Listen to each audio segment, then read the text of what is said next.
कुछ अहम बातचीत, कुछ बड़े सवाल। विकसित यूपी बैठक झांसी जल्द आ रहा है।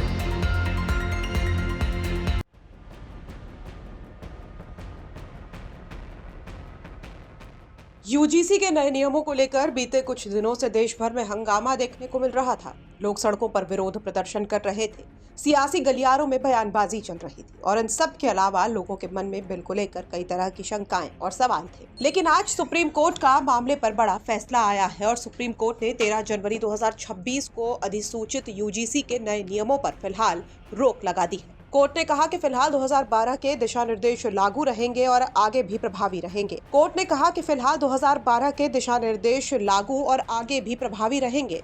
सीजेआई सूर्यकांत की अध्यक्षता वाली पीठ ने इन नियमों की भाषा और मंशा पर सवाल उठाए हैं। सीजेआई का कहना है कि ये नियम अस्पष्ट हैं और इनका दुरुपयोग संभव है।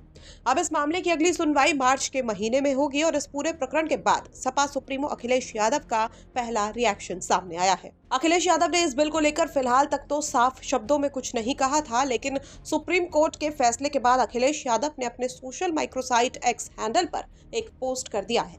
इस पोस्ट में अखिलेश यादव ने बड़े ही सधे शब्दों में अपनी बात रखी है। अखिलेश यादव ने लिखा है कि सच्चा न्याय किसी के साथ अन्याय नहीं होता। माननीय न्यायालय यही सुनिश्चित करता है। कानून की भाषा भी साफ होनी चाहिए और भाव भी। बात सिर्फ नियम नहीं, नियत की भी होती है। न किसी का उत्पीड़न हो, न किसी के साथ अन्याय हो, न किसी पर जुल्म ज्यादती हो, न किसी के साथ नाइंसाफी। तो अखिलेश यादव ने साफ शब्दों में ये कह दिया है कि कोई निर्दोष फंसना नहीं चाहिए और किसी दोषी को बचाया जाना नहीं चाहिए। बता दें कि यूजीसी के नए रेगुलेशंस को लेकर उत्तर प्रदेश में भी सियासी घमासान मचा हुआ था।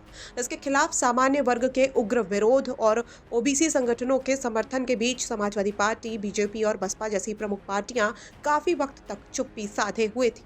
हालांकि धीरे धीरे बाकी पार्टियों ने इस मुद्दे पर बोलना शुरू किया और आखिरकार अखिलेश यादव का भी देर से ही सही पर इस मामले पर रिएक्शन सामने आ गया है। ब्यूरो रिपोर्ट, यूपी तक।